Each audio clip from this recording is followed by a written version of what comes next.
Welcome, everyone, to this Good Leadership Podcast. My name is Charles Good, your host and the president of the Institute for Management Studies. This podcast is designed to provide you with actionable insights and tools that you can use from discussing the research, stories, and background from recognized experts and practitioners to accelerate your impact in your current role. Welcome, everyone, to this episode of the Good Leadership Podcast. Excited about this episode today because I believe there has never been a better time to build your authentic idea or product. But with so many clamoring for attention online and offline, it's also more challenging than ever to do the work that deeply resonates and creates that true and lasting impact. So how do you set yourself apart in such a noisy and crowded world? And how do you do work that's truly remarkable? The key really is to develop your authentic voice. And for that, I got the perfect person to help us unpack that. And that's Todd Henry, who positions himself as an arms dealer for the creative revolution. He teaches leaders and organizations how to establish practices that lead to everyday brilliance. He's also the best-selling author of 6 books: The Accidental Creative, Die Empty, Herding Tigers, Motivation Code, the most recent one, Daily Creative, and Louder Than Words, which is going to be the topic of our conversation today. His books have been translated into more than a dozen languages, and he speaks and consults across dozens of industries on creativity, leadership, and teamwork. Welcome to the program, Todd. Thanks, Charles. It's great to be here. Love to give our listeners a little bit of background on you, if you would like to share some, and really what got you interested in this field.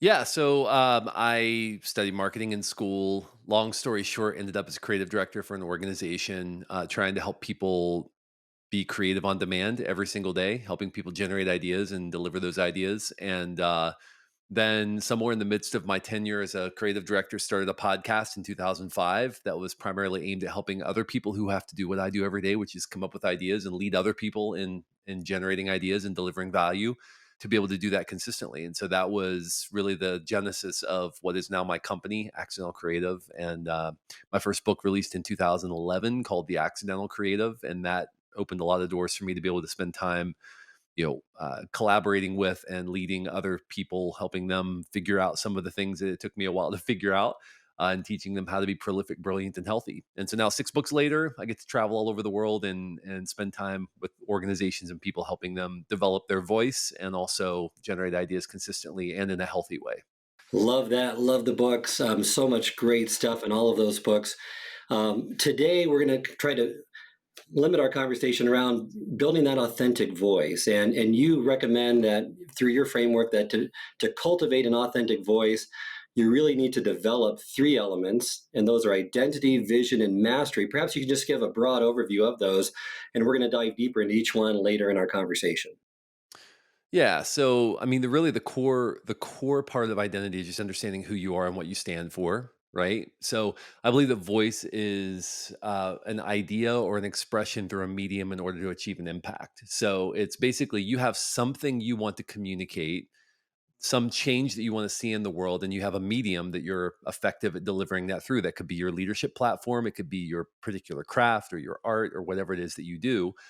And so, it's basically an idea communicated through a medium in order to achieve an impact. And so identity really is about understanding who you are, what you value, the principles by which you work. For leaders, it's really important that the people on your team understand how you make decisions, what you value, why you make the decisions that you do, why you communicate in the way that you do.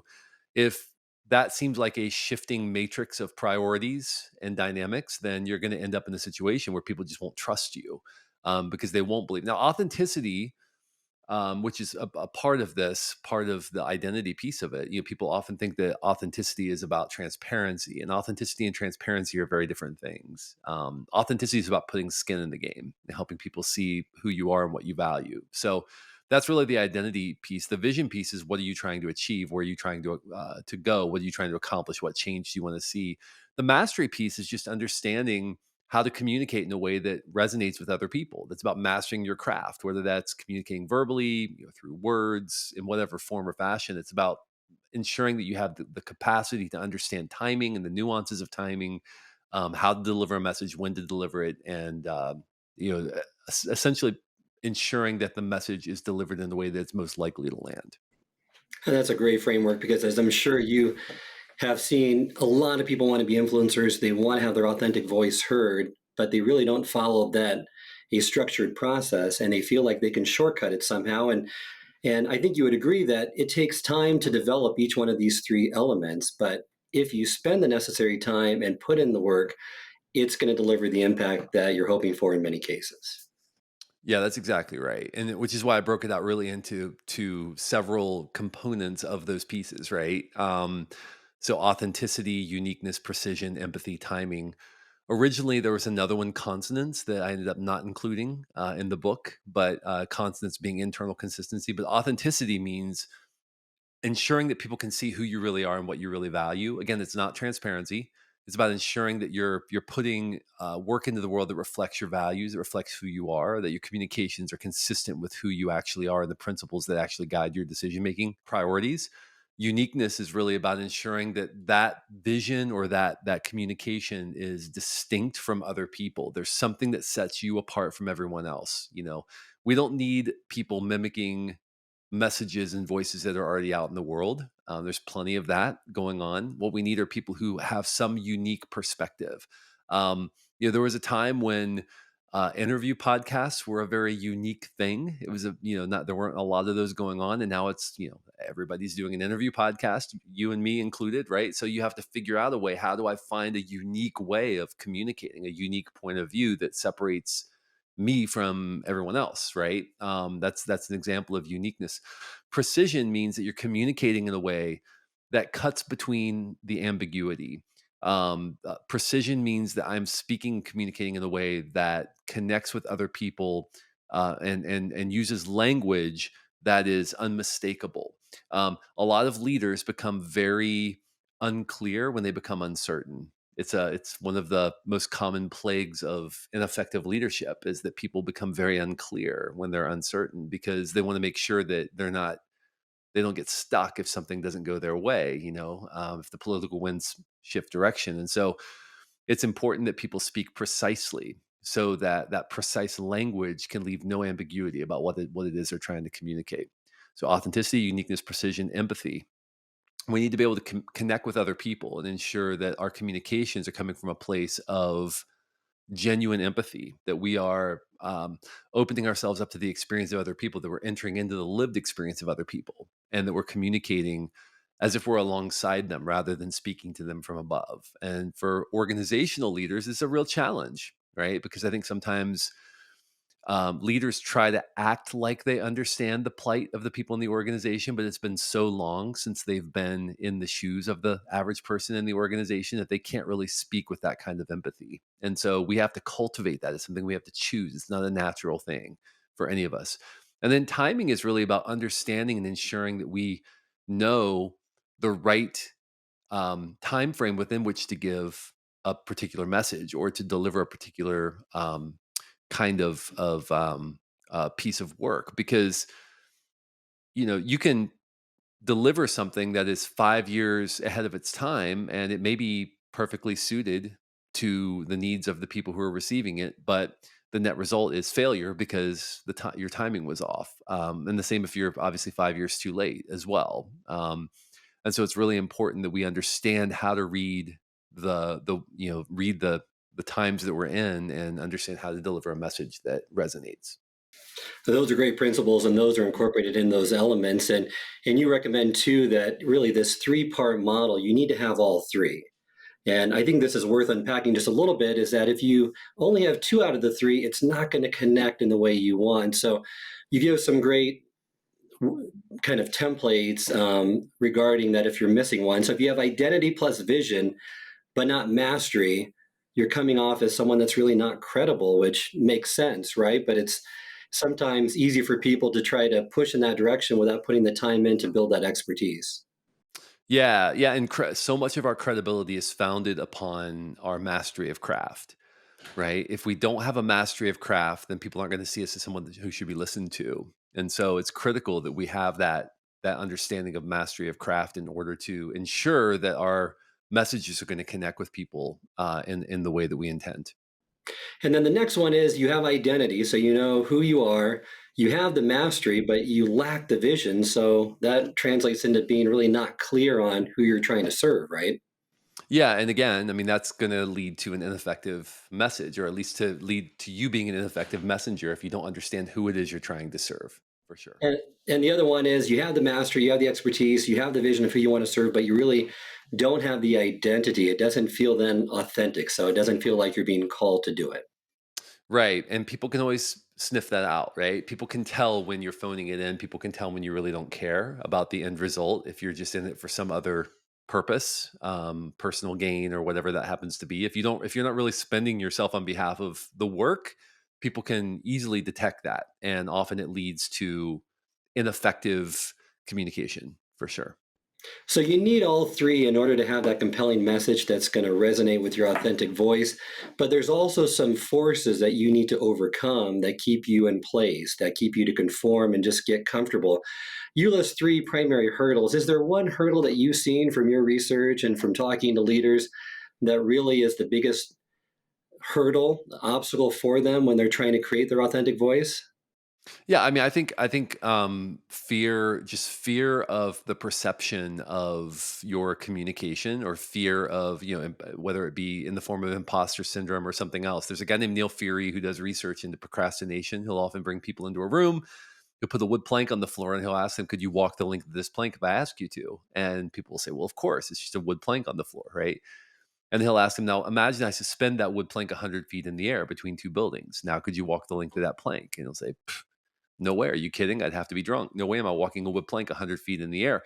Well, what's changed about the technical skill required to walk the plank? Absolutely nothing. What's changed are the perceived consequences of failure. And in many cases, people are afraid, they're unwilling to put their idea, their perception into the world because they're afraid of the perception of other people. They're afraid of what might happen if it doesn't resonate, if it doesn't click, if it doesn't succeed. And the net result, often for many people, the net result is then that they shrink back. They don't put the work into the world they're capable of putting into the world. They don't lead in the way that they're capable of leading their organization or their movement, their community, because they're afraid of the potential consequences of failure due to those artificially escalated perceived consequences of failure. We have to be willing to engage fully and freely in work that matters to us.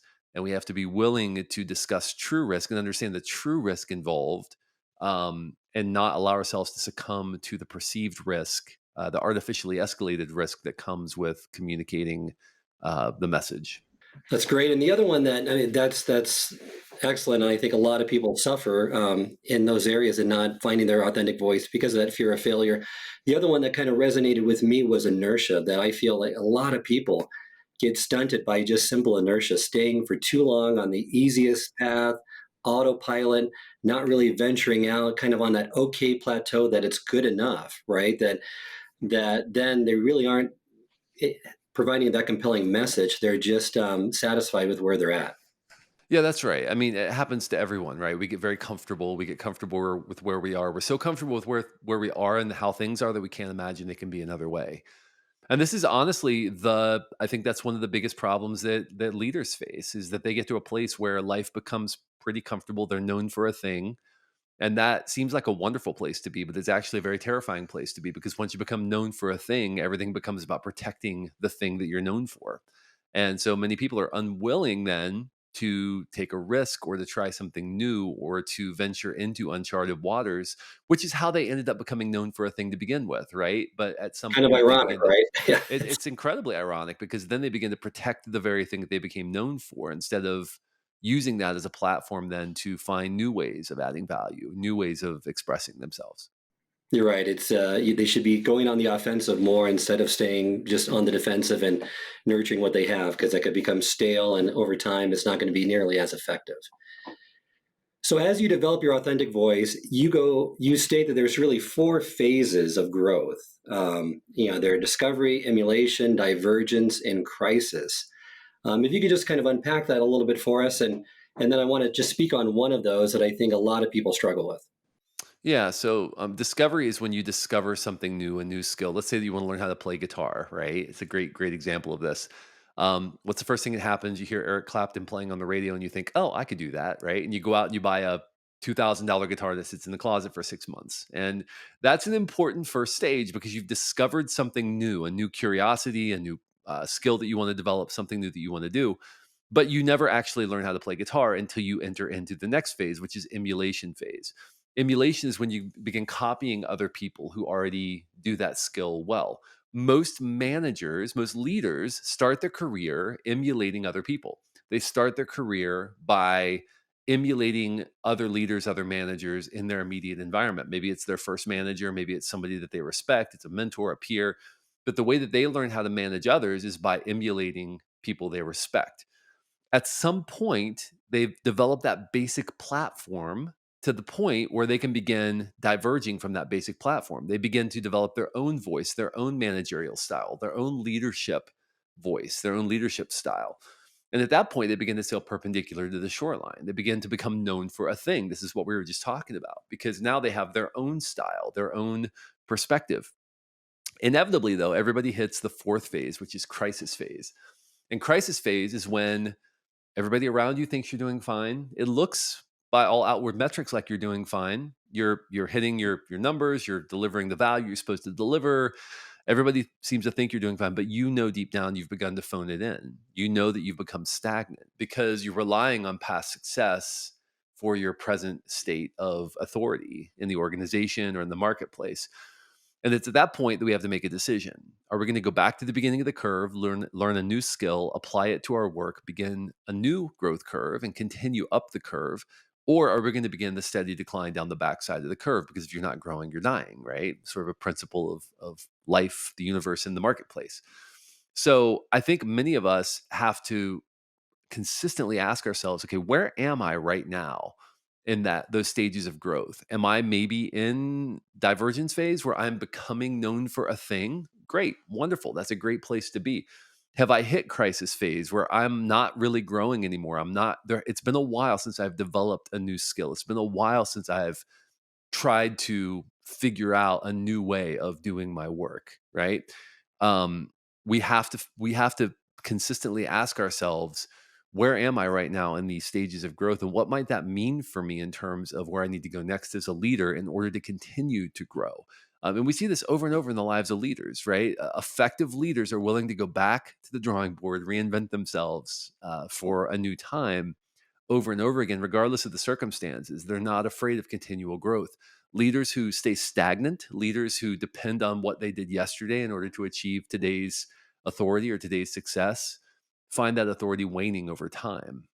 Great four-step process that I think is very effective. The one part of the process that was kind of counterintuitive to me, because you hear this a lot, is the emulation phase, right? Where you don't want to copycat someone, you don't want to emulate those, you want to create some new, novel, unique work on your own so that you're not being seen as a cover band or a copycat. But you give some great examples with Stephen King, with Ursula Le Guin, and that's really the starting point after the discovery phase. Is you have to be able to emulate and copy your heroes before you can create something that's new and original.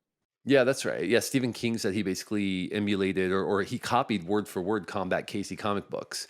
So he would write them into these little blue books. He would copy the comic books that he loved word by word by word over and over again as a way to get a feel for the style until he could develop his own voice. Steve Earle said that as songwriters, we basically rewrite the songs of our heroes over and over until we find our own songwriting voice. There's this kind of an animosity toward copying or emulating in our culture, right? And I know I have that phrase, cover bands don't change the world. But the reality is most people are a cover band before they figure out their own unique voice, right? Like the Beatles. The Beatles played cover songs with the Cavern Club, right? In Liverpool. They played or in Munich, Germany. They were a cover band, right? They were playing like cover songs for years as they were developing their own voice as a band. And then eventually they wrote their own music and they became known for a thing. They moved beyond that. Some people never get past cover band phase. That's why when I talk about those stages of growth, really that emulation phase is cover band phase. But at some point you have to move out. You have to diverge. You have to find your own voice. Well, the Beatles did that. A lot of leaders do that. Some leaders never do that because they get stuck in the place where they're just copying their heroes and they can't find their own unique voice. And the unfortunate part of that is they lack then the credibility that they need in order to inspire the kind of followership that they want to have. That is so critical to go through that emulation phase. But you're right. And I think the big question around that is, when do you know that it's time to diverge and not keep emulating your heroes? Well, I think it's the whole process is not it's not as neat and as linear as that, right? It's not like oh, now is the time when I diverge.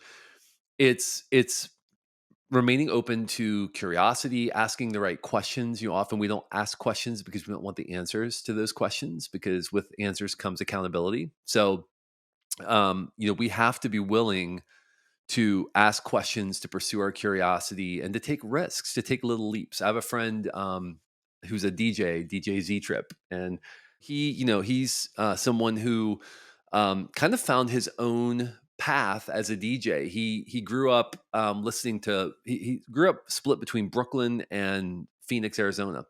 So in Brooklyn, he would get all this like really great hip hop stuff, right? All this great hip hop music. And then when he would go to Phoenix, Arizona, he would hear like all this like grungy kind of like rock and roll music. Well, he loved both of them, and when when he started doing DJ work, he was like, "Why do I have to choose between hip hop and rock and roll?" And so he started mashing those up and became really one of the pioneers of that kind of mashup movement of rock and hip hop. Right around the time of like the Beastie Boys and all that stuff, when all that was happening. So sort of became this really well-known person in that space where he was kind of mashing these things up. And he said, the way that I think about finding my own voice is, he's like, everybody's kind of climbing a tree trunk, right? So you're kind of climbing a tree trunk. Everybody's kind of like hovering around the tree trunk. It's kind of what everybody else does. So that's where you can make money. You can get jobs at clubs if you're just kind of on the tree trunk. And he said, but I just started stepping out on branches and taking little risks, right? By implementing different kinds of music into my mixes, or doing different kinds of things that might be a little bit of a head turn to people. And he said, as I ventured farther and farther out on the branch, I found I was kind of all by myself, right? After a while, I was developing a fiercely loyal following. Everybody else, people would just kind of go from club to club, DJ to DJ, and it was like they were all basically the same. But people came to me for a thing because I was doing something unique. It didn't happen all at once, it happened a little bit at a time. That's what that divergence process looks like, until suddenly you realize I'm sitting at the end of a branch all by myself. I'm kind of known for a thing. That's what it looks like when you've achieved a following, when you become known for a thing. And I asked him, I said, well, what happens when you get so far on the branch that the branch breaks? Because and he said, well, yeah, I was trying to push the metaphor as far as I could. And he said, well, that's the beautiful part. I thought I had him trapped, and he actually came back with a great answer. He said, when the branch breaks, you fall to the ground and you start a new trunk, and then everybody starts emulating you. And he said, and that's exactly what happened. I basically formed a new trunk, and then all of a sudden, here are all these people coming in, and now everybody's wanting to mash up rock and roll and hip hop. And he said, so he had to find his own. He had once again had to go use that trunk, but then go out on another branch, right, and continue to find his own voice.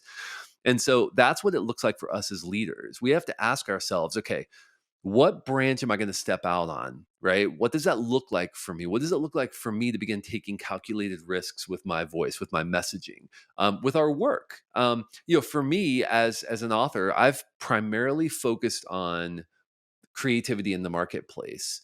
But I am, and have over the last couple of years, and I am now specifically working on stepping out on some branches and doing some writing about some different topics and researching some different topics. Again, that's part of my growth and my evolution as a researcher, as an author, as somebody who's a consultant, who's helping organizations do their best work. I've realized when I started, I was one of the few people doing the work that I'm doing. And now there are so many people doing this work. That's great. That's a wonderful thing. But that means I need to try harder to differentiate myself and to continue to grow so I don't get stuck in that same place.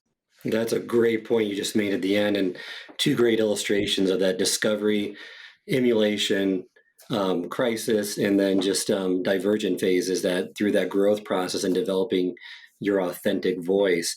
Love now to go into a little more depth into each one of those three elements. So let's start with the kind of the identity, who you are.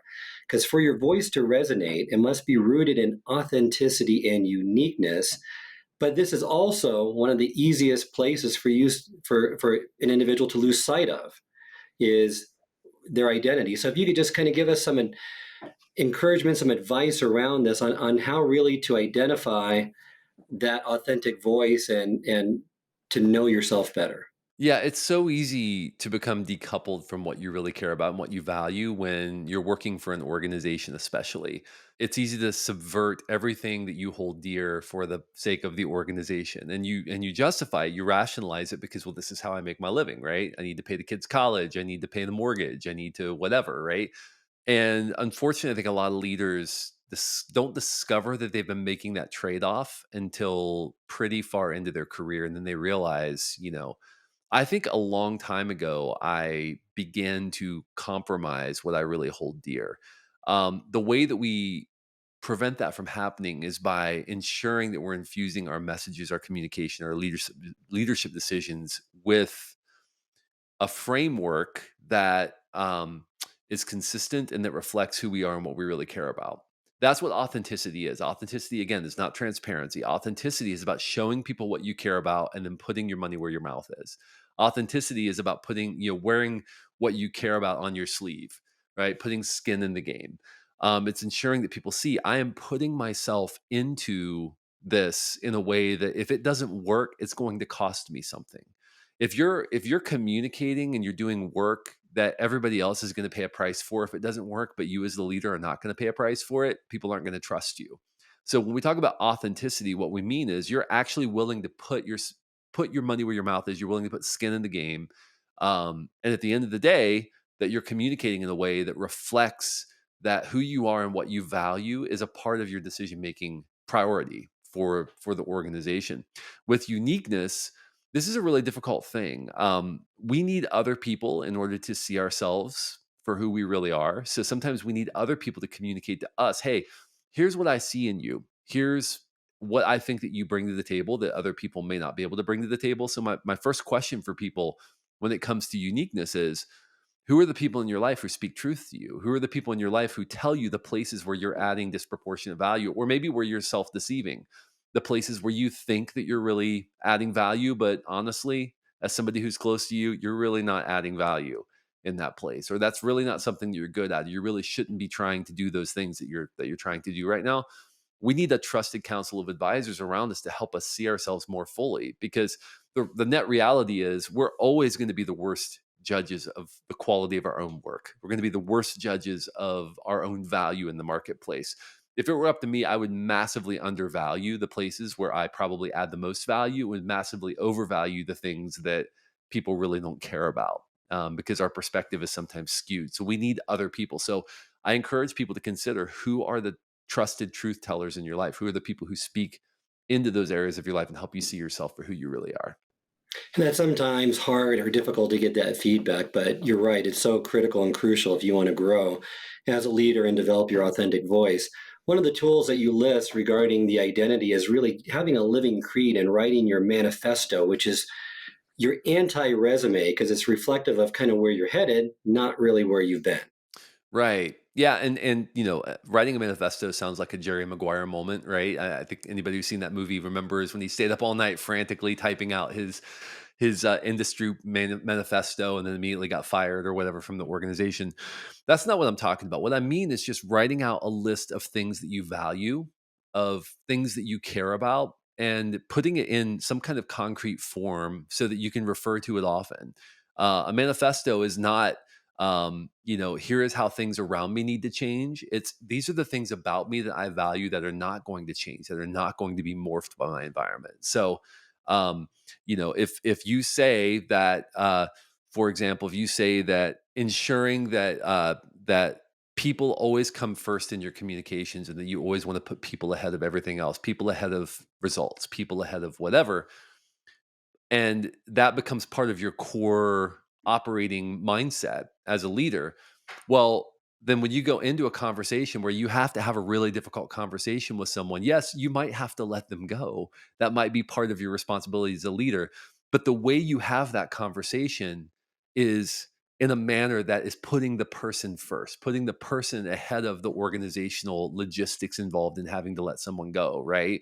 And so that frames up how you have that conversation at the end of the day. That's sort of a very morbid example of it. But another example would be, for me, one of the most important things in my life and in my work is ensuring that I'm never asking someone else to do something that I'm not willing to do first myself.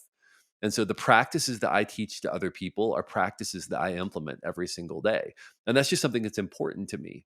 Because of it, I know, people who probably hold different values, people who write books or people who teach who are more than willing to tell other people what they should do without implementing those practices themselves, right? I just don't feel like that's something I can do with authenticity.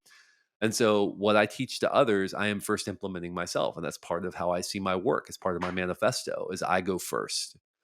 I am always the first one to go. And so that, for me as a manifesto, then if I'm writing something or I'm teaching something or I'm out there, giving a speech about something, the question I have to ask myself is this something that is born out of experience or is this something that I'm speculating about? And I'm not willing to go out and speculate. It has to be born out of experience for me. So that would be an example in my manifesto of how that plays out for me in my life and in my work.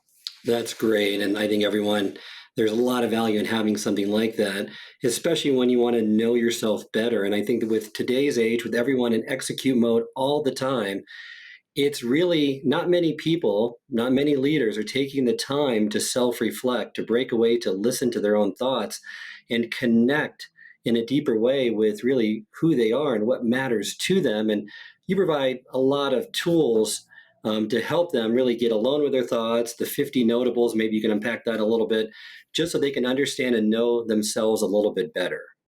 Yeah, so the notables are these moments in our lives where we have experiences and we think, "Oh, that was interesting. That was something that was unexpected." And then we kind of gloss over them, we move on with our life, but we don't stop to notice the patterns. Um, Notables are often these moments where something is especially resonant. So, for example, well, that's interesting. Why did I get really emotional when hearing that story? Or, it's really interesting. Why did I get really angry about this particular encounter that I had? Or that's really interesting. Why can I not get this idea out of my head? Why does it keep coming up over and over again? Well, I don't have time to execute it. I just need to move on. It's these notable experiences that we have. And often if we stop and we look and we pay attention to them, there are patterns of notables in our life that can point us to that authenticity piece, that point us to what we really care about or what we should be spending our finite resources on behalf of. Um, and so what I encourage people to do is to keep a list of those notables when they happen, when they occur in your life. These moments of deep resonance, these moments when it's happened to me this morning. I was watching a particular video, and it was a story of an underdog, somebody who had achieved something in spite of the fact that the odds were against them. It was just like this really quick, short video, but I got really teary eyed when I saw it. And I wrote about this in the book. Actually, I've talked about this often that I am profoundly moved by the stories of underdogs, and some of my best work happens with underdogs. Why? Because I've recognized that that is just something that brings out the best in me when I'm working with somebody who is not supposed to succeed or the odds are stacked against them.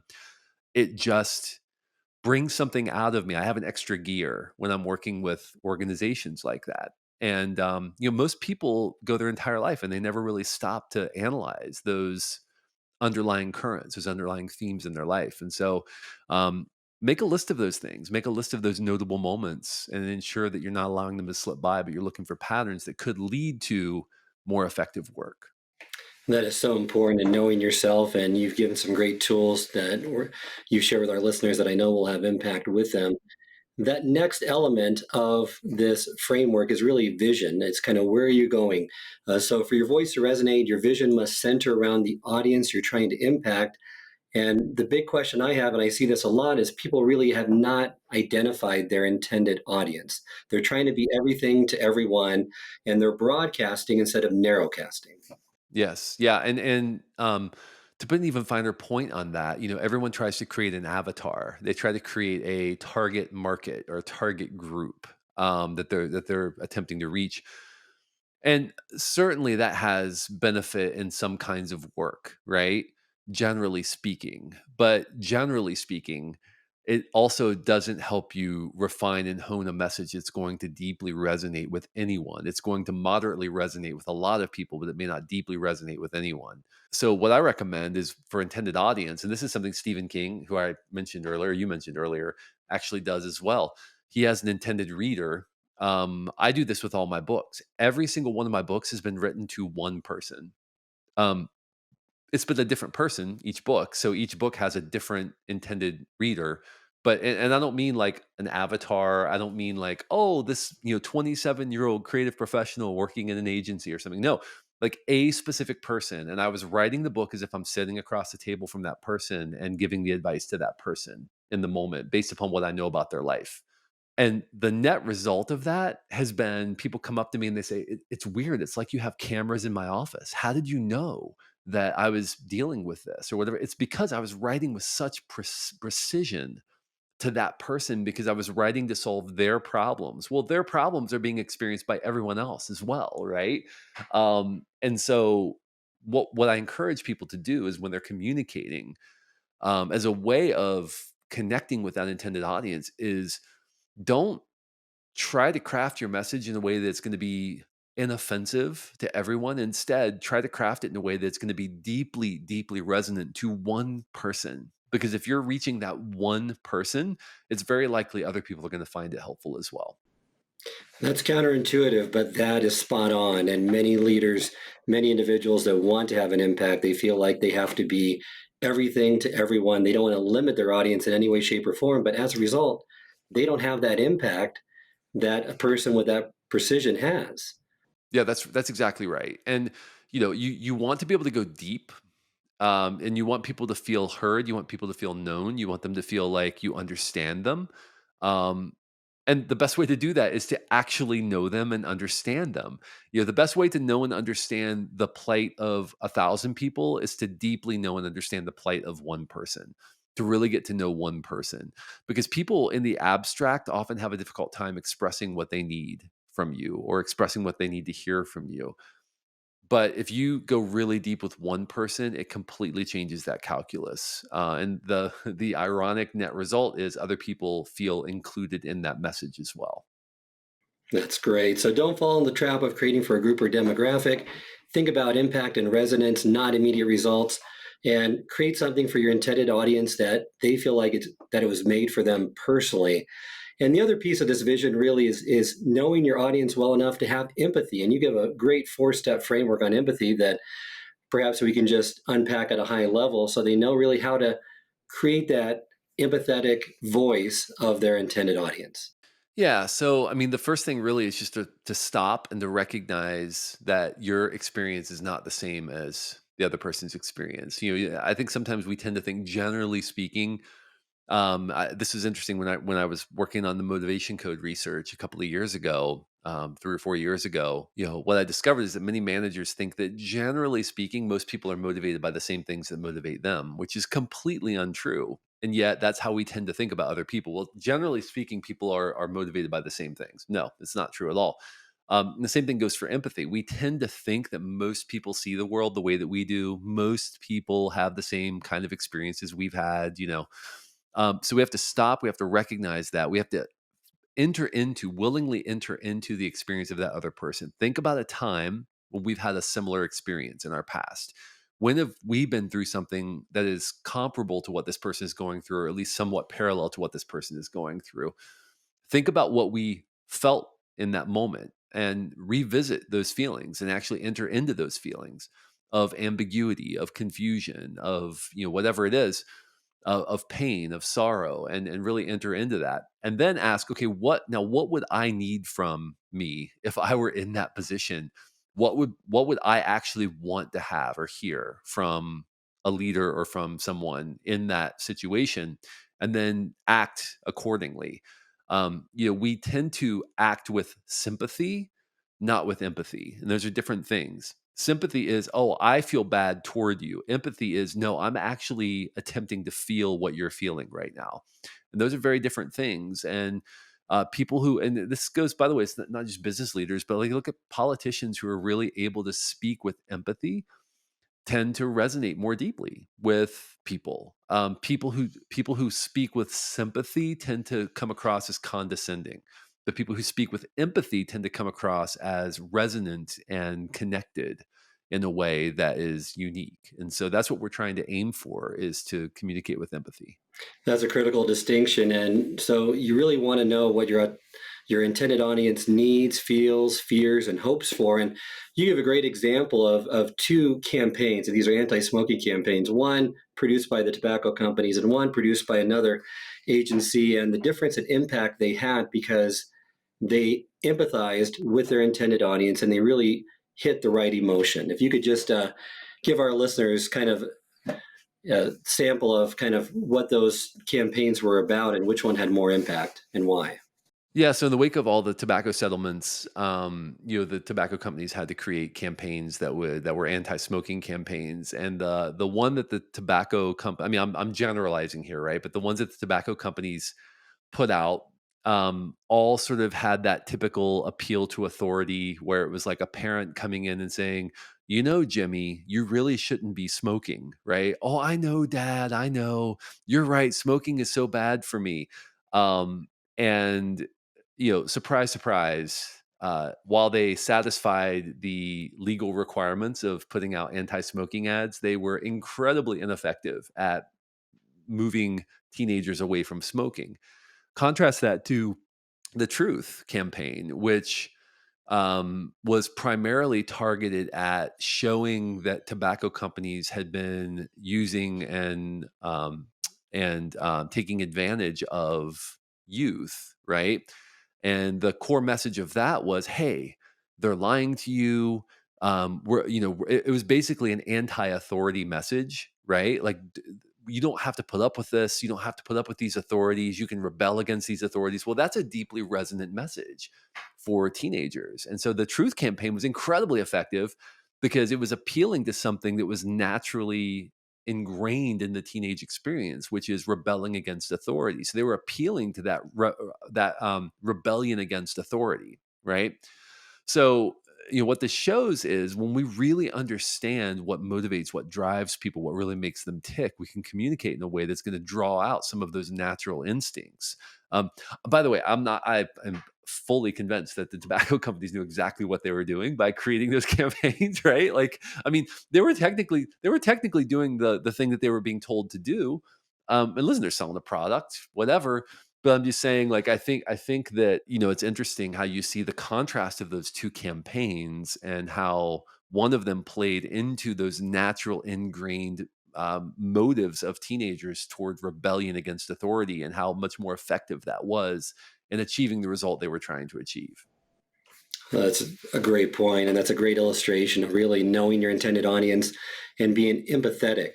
Let's move to that third and final element of the model, and that's really mastery, is how you're going to develop a voice that resonates. Well, you must gain mastery over the basic skills necessary to express your ideas. There's a lot of talk about 10,000 hours with Anders Ericsson, with Malcolm Gladwell. He's put all this together, but I love that distinction that you draw upon it, is that you could work a long time and never get better at a craft.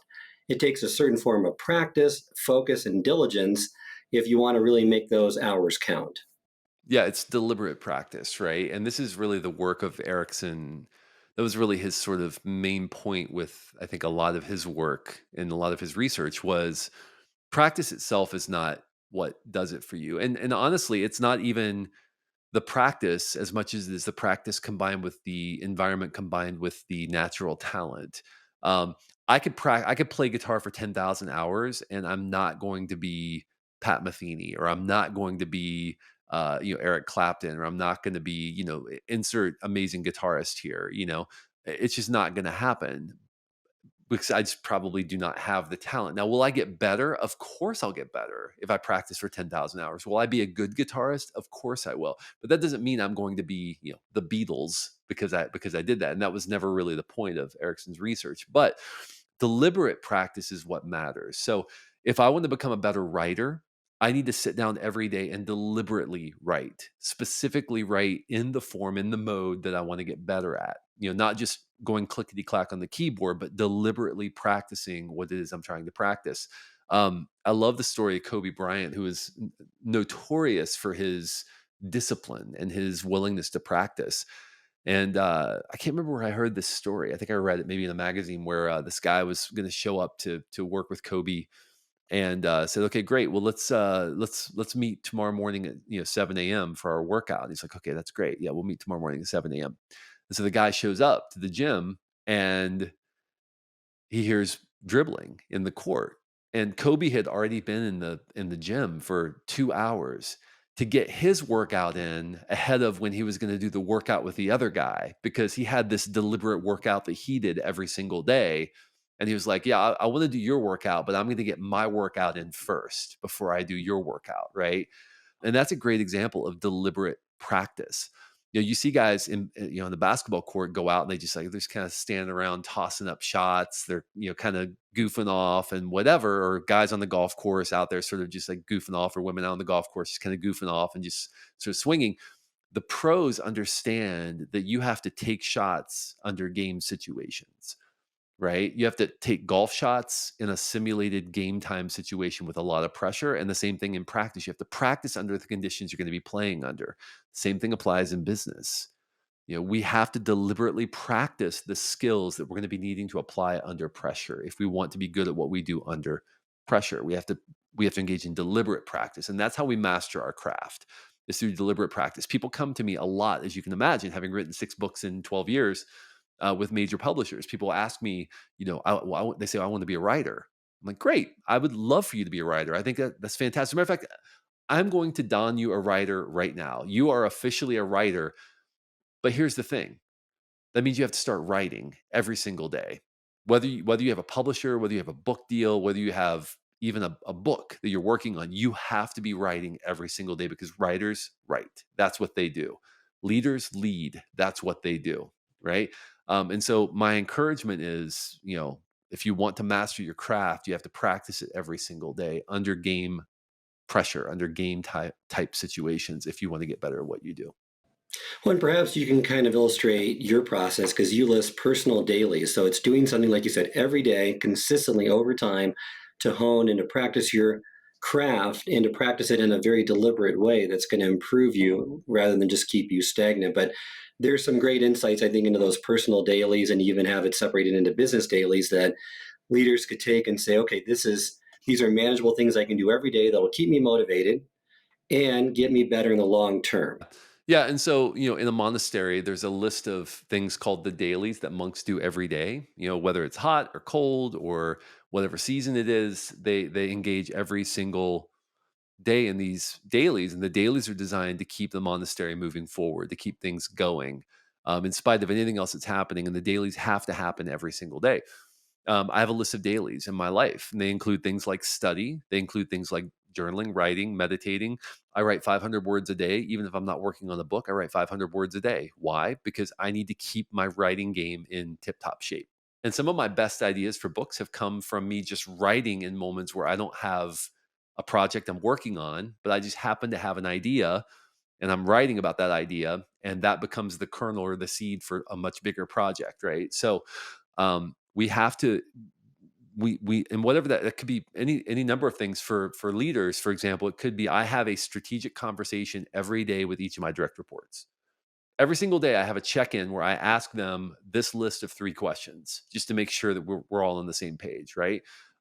It could be for me, for a number of years, one of my daily practices, I was leading a team that was comprised of about 40 people. They didn't all directly report to me, but I would choose somebody in the organization, inside my organization, every single day. I had about a 20-minute commute home from work. I would get on the phone every single day and call one person and just say, "Hey, I just want to check in with you. How are things going? Is there anything I can do for you? How can I better provide for you whatever it is you need right now in order to do what's being asked of you?" So that was one of my daily practices that I engaged in Monday through Friday. And as you can imagine, that meant that, like, what, every 8 weeks, on average, somebody would get a call from me. Every couple of months, somebody would get a call from me, um, just asking, "How you doing? How are things going?" What it cost me nothing to do that, but it was a fantastic way to stay in touch with people on the team and to understand what they needed. And it was a great daily practice for me because it kept me in touch with the pulse of the team. And so really, one of the things I like to say is that you define your rituals, then your rituals define you. That really applies to these dailies. You define your dailies, but then ultimately your dailies are going to define you. So you need to make sure that you choose them wisely. But we need to have that set of practices we engage in every single day to keep us on course. Well, it also keeps you battle ready because I love the example you give about Michael Pollock and the Billy Joel concert that you never know when opportunity is going to strike you, so you want to be ready when it does. Yeah, that's right. Yeah, I love this video as well. I talked about the videos of underdogs. I mean, this is a great example of that. Billy Joel was given a talk, I think at Vanderbilt University, and this guy stood up and he said, "Hey, I want to play New York State of Mind with you." And Billy Joel's like, "Yeah, okay, come on up." And he's like, "What instrument do you play?" He's like, "Piano." And I'm like, "Are you kidding me? I mean, you're here with like one of the greatest living pianists, right here, and yet you're gonna, um, and so he did. He sat down and he just absolutely killed it. And it turns out the guy every single day was working on and playing and practicing every single day, including that song, right? That was like one of the songs that he practiced over and over and over again. So he was ready. In the moment when it came, he was ready to deliver. I always tell people who aspire to be public speakers in some capacity, and I give talks in front of everywhere from a couple dozen people to like 400,000 people, right? Like on stages that are like smaller all the way up to like giant, huge auditoriums with 10,000 people in it. And what I always tell people who aspire to speak in some capacity is you should be ready at a moment's notice to give a 30-minute speech. If somebody tapped you on the shoulder, you should be able to get up right now and give a 30-minute speech, and a good 30-minute speech. If you can't do that, then you're not serious about wanting to be a public speaker. You're not serious about wanting to really transform lives through your speaking. You're just not.